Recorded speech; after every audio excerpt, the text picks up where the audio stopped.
Hello friends, welcome to my YouTube channel. आज आम गोटे नुआ प्रणाली रे चिकेन तरकारी करबा। मु एठी गोटे केजी चिकेन भल से वॉश कर नीची। सेथिरे गोटे चम्मच हळदी गुंड, गोटे चम्मच लूण एवं गोटे चम्मच सोरिष तेल पकाई ताको भल से मैरिनेट करी रखिबा। चलंतु एबे मसला प्रिपेयर करबा। मसला पाई मु नेछि 4टा रसुण, हाफ इंच अदा, 2टा मीडियम साइज पियाज, गोटे टमाटर एवं किछि कंचा लंका। मसलाटी को भल से ग्राइंडिंग करबा। देखंतु मसलाटा भल से ग्राइंडिंग हैला। आगुरु मैरिनेट करी रखिथिबा चिकेन रे 2 चम्मच मसला पकई पुणी ताको मैरिनेट करी किछि टाइम रखिबा।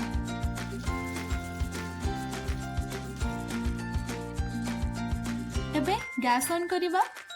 कड़ाई गरम हेले किछि तेल नबा। मु एठी नेछि 3 चम्मच सोरिष तेल।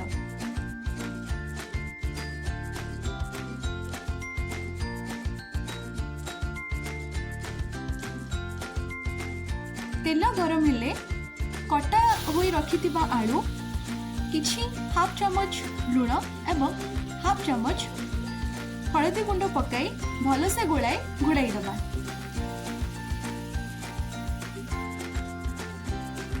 आलू डीप फ्राई होबा जाए ताकू छाड़ी दबा। देखंतु आलू डीप फ्राई हे गला। एबे ता गोटे प्लेट रे काढी नबा। एबे आउ किछि तेल नबा। मु एठी 2 चम्मच सोरिष तेल निली।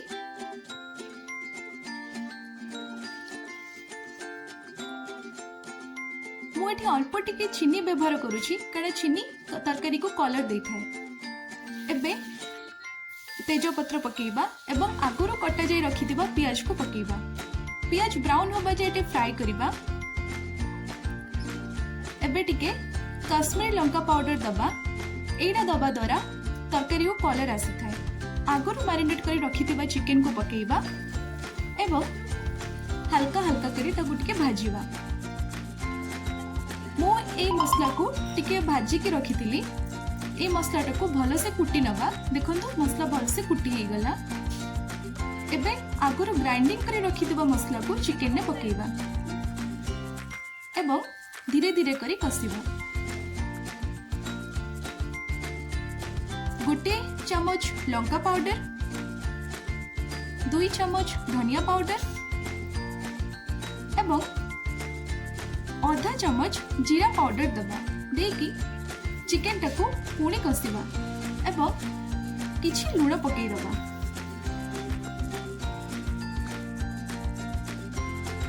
एबे ताकू टिके ढाकी नबा।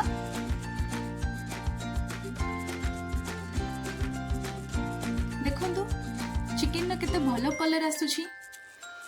एबे ताकू हल्का हल्का करी कसिबा। फ्लेम टा पूरा अल्प रे देबे। एबे किछि चिकेन पाउडर दबा। पुणी ताकू कसिबा एवं आगुरु कुटा जाई रखिथिबा मसला को पकाई टे कसी नबा। ए आलू को आगुरु भाजी के मु रखिथिली। एबे आलू आउ चिकेन दीटा को टिके कसी नबा। आलू जेमते मसला सहित पूरा भल से कसी हबो। एबे टिके घोड़ाई दबा। एबे देखंतु आलू पूरा सिझी गलानी एवं चिकेन टा भी सिझी आसलानी। मसला टा भी पूरा कसी हे गलानी। एबे किछि गरम पानी दबा। गरम पानी देबा द्वारा तरकारी टा बहुत ठीक हे थाए एवं किछि गरम मसला पकेइबा। आगुरु कुटा जाई रखिथिबा मसला को पकेइबा वासना आसीबा पाई।